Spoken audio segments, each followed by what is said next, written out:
తెలుగువాడైన విశాల్ తమిళనాట జైబేరి మోగిస్తున్నాడు. ఆయన స్పీడును అడ్డుకోవాలని కొందరు ప్రయత్నించారు. విశాల్ మాత్రం చెదరక బెదరక ముందుకు సాగారు. అంతేకాకుండా విశాల్ తన సినిమాలను తెలుగులో డబ్ చేస్తూ ఇక్కడి ఆడియన్స్కు కూడా సుపరిచితుడుగా మారిపోయారు. తెలుగులో విశాల్కు మంచి మార్కెట్ ఉంది. ఇక విశాల్ అంటే ఫిట్నెస్కి కేర్ ఆఫ్గా ఉంటారు. అలాంటిది తన యాక్ట్ చేసిన మదగజ రాజా సినిమా ఈవెంట్లో బక్క చిక్కిపోయి చాలా నీరసంగా కనిపించారు. అంతేకాకుండా వణుకుతూ మాట్లాడడం, సరిగ్గా నడవలేకపోవడంతో విశాల్ గురించి చర్చ మొదలైంది. అసలు విశాల్కు ఏమైంది? విశాల్కు ఉన్న ఆరోగ్య సమస్యలేంటి? నటి అభినయ్తో విశాల్ పెళ్లి వార్తల్లో నిజమెంత? విశాల్ కెరీర్ను నాశనం చేయాలని చూసిన పొలిటీషియన్స్ ఎవరు? విశాల్ సినిమాలకు పూర్తిగా దూరం కాబోతున్నాడా అనే ఆసక్తికర విషయాలను ఆయన రియల్ స్టోరీలో తెలుసుకుందాం.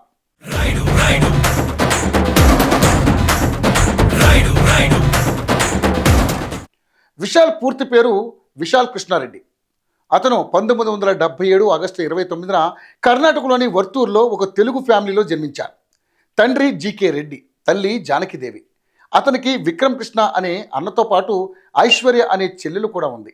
విశాల్ పూర్వీకులు ఆంధ్రప్రదేశ్లోని నెల్లూరుకి చెందినవారు. అయితే పని నిమిత్తం కర్ణాటక వెళ్ళి సెటిల్ అయ్యారు. జీకే రెడ్డి కొన్నాళ్ళు ఇండియన్ ఆర్మీలో పనిచేశారు. ఆ తర్వాత తన ఫోకస్ను బిజినెస్ పైకి మళ్లించారు. బెంగళూరులో గ్రెనైట్ బిజినెస్ను స్టార్ట్ చేయగా అది సక్సెస్ఫుల్గా రన్ అవ్వడంతో ఒప్పంలోనూ మరో బ్రాంచ్ను మొదలుపెట్టారు. అదే సమయంలో ఆయనకు సినిమాలపై ఇష్టం పెరిగి జడకేతముడి సినిమాతో ప్రొడ్యూసర్గా ఎంట్రీ ఇచ్చాడు. చిరంజీవి హీరోగా ఎస్పి పరశురామ్ అనే చిత్రాన్ని జీకే రెడ్డి నిర్మించారు. తర్వాత తమిళంలోనూ జీకే రెడ్డి 50కి పైగా చిత్రాలను నిర్మించారు. దాంతో చిన్నతనం నుండే విశాల్కు అతని అన్న విక్రమ్ కృష్ణకు సినిమాలంటే ఆసక్తి ఉండేది.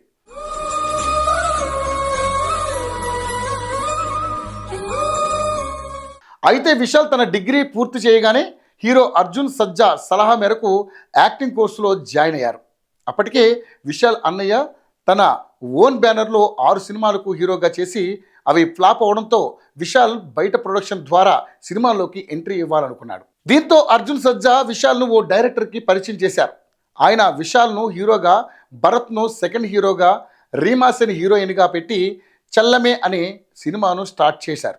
అలా మొదటి సినిమా 2004లో రిలీజ్ అయి హిట్ అవ్వడంతో విశాల్కు అవకాశాలు వెతుక్కుంటూ వచ్చాయి.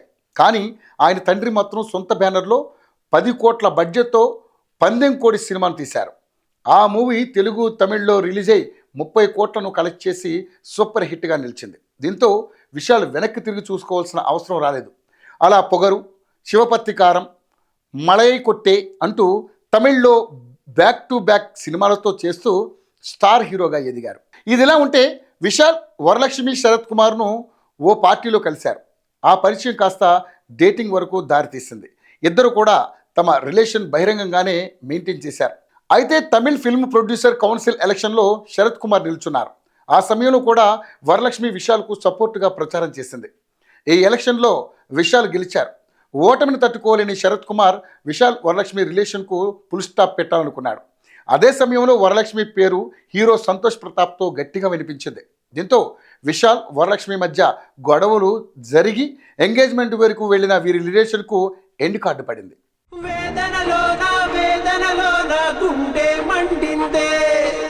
అయితే సౌత్ స్టార్స్ ఎవరైనా కూడా డైరెక్టర్ బాలాతో ఒక్కసారైనా వర్క్ చేయాలనుకుంటారు.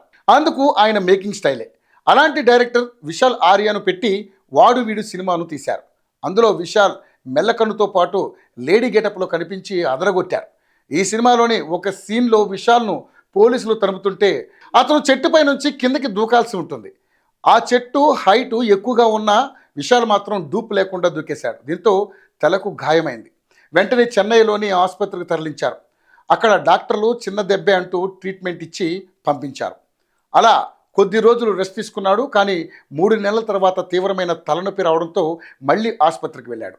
అక్కడ వారు బ్రెయిన్ సెల్స్ డ్యామేజ్ అయ్యాయని చెప్పి ఢిల్లీకి పంపించారు. అక్కడి డాక్టర్లు అమెరికాకు వెళ్లాలని సూచించారు. దీంతో అమెరికాలో కూడా దీనికి నయం చేయలేమని, కేవలం మందులతోనే బ్యాలెన్స్ చేసుకోవాలని, లేకపోతే తరచూ తలనొప్పి, జ్వరం వస్తుందని, మెల్లిగా చెవులు వినిపించక కళ్ళు కూడా మసకబారిపోతాయని, రుచి వాసన తెలియక ఆకలి కూడా వెయ్యదని డాక్టర్లు చెప్పారు. దీంతో విశాల్ను ఫ్యామిలీ జాగ్రత్తగా చూసుకుంటూ వస్తుంది. 3 నెలలకు ఒకసారి అమెరికాకు వెళ్తుంటాడు విశాల్. అయినా కూడా సినిమాలను వదలలేదు. హీరోగా, ప్రొడ్యూసర్గా సినిమాలు చేస్తూనే ఉన్నాడు. ఈ క్రమంలోనే హీరోయిన్ లక్ష్మీ మీనన్తో విశాల్కు మంచి పరిచయం ఏర్పడింది. దీంతో విశాల్ ఫ్యామిలీ లక్ష్మీ మీనన్ను విశాల్కిచ్చి పెళ్లి చేయాలని అనుకున్నారు. కానీ 2012 నాటికి ఆమె వయస్సు కేవలం 18 సంవత్సరాలు.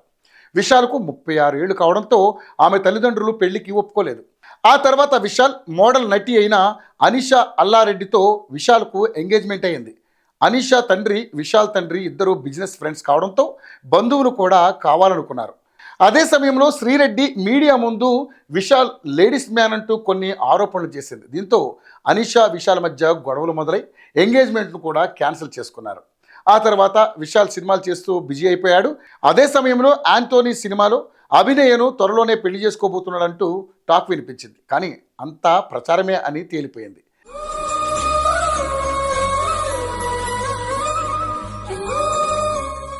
అది ఇలా ఉంటే విశాల్ తనకు రాజకీయాల్లోకి రావాలని ఉందని, మంచి సమయం కోసం చూస్తున్నట్లుగా ఓ సందర్భంలో చెప్పాడు. అయితే 2015లో జయలలిత సీఎం అయ్యారు. 2016లో ఆమె మరణించడంతో తమిళనాడులోని ఆర్కే నియోజకవర్గానికి ఉప ఎన్నిక వచ్చింది. ఆ ఎన్నికలో విశాల్ పోటీ చేయాలనుకున్నాడు. అందుకోసం నామినేషన్ కూడా దాఖలు చేశాడు. కానీ డిఎంకే పార్టీ అధినేత స్టాలిన్, అతని కొడుకు ఉదయనిధి విశాల్ రెడ్డి సామాజిక వర్గానికి చెందినవాడని, అతనిది ఆంధ్ర రాష్ట్రమని ప్రచారం చేశారు. దీంతో నామినేషన్ను అంగీకరించలేదు. ఆ తర్వాత విశాల్ తన సినిమాల్లో బిజీగా ఉండేవాడు. కానీ స్టాలిన్ మాత్రం విశాల్ సినిమాలు ఆడకుండా చేసేందుకు తీవ్ర స్థాయిలో తెర వెనుక ప్రయత్నాలు చేశారు. అదే టైంలో విశాల్ మాట్లాడుతూ, రాజకీయ నాయకులు మాపైన పెట్టే శ్రద్ధ అభివృద్ధిపైన పెడితే రాష్ట్ర ప్రజలు సంతోషంగా ఉంటారని కౌంటర్ ఇచ్చాడు. ఇదిలా ఉంటే విశాల్ తన తల్లి దేవి పేరుతో ఫౌండేషన్ను స్థాపించి విద్యార్థులకు స్కాలర్షిప్లు, పేదలకు ఇండ్లు కట్టించడం, అలాగే యాసిడ్ బారిన పడిన అమ్మాయిలకు ట్రీట్మెంట్ ఖర్చులు, రైతులకు ఆర్థిక సాయం అందించడం చేస్తూ వస్తున్నాడు. అంతేకాకుండా హీరో పునీత్ మరణం తర్వాత అతను నడుపుతున్న శక్తిధామంలోని 1500 మంది అనాథలకు విశాల్ తన వంతు సహాయాన్ని చేస్తుండడం విశేషం.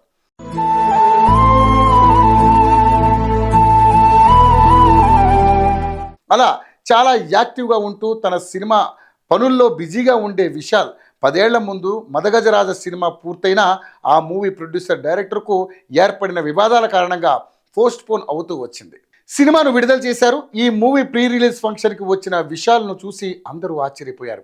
వణుకుతూ సరిగ్గా నడవలేకపోతున్న అతను చూసి ఫ్యాన్స్ ఆందోళన చెందుతున్నారు. అయితే విశాల్కు ఈ పరిస్థితి అతనికి బ్రెయిన్ సెల్స్ కారణమని చెప్పాలి. విశాల్ కూడా తొందరగా అనారోగ్యం నుంచి కోలుకొని బయటపడాలని, మళ్ళీ సినిమాలు చేసుకోవాలని మనందరం కోరుకుందాం.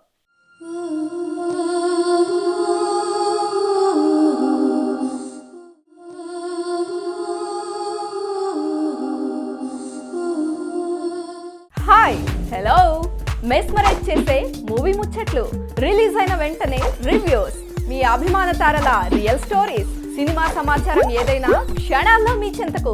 మరింకెందుకు ఆలస్యం, యోయో సినీ టాకీస్ ని సబ్స్క్రైబ్ చేసుకోండి. హలో హలో నోటిఫికేషన్ కోసం గంట కొట్టడం అస్సలు మర్చిపోకండి.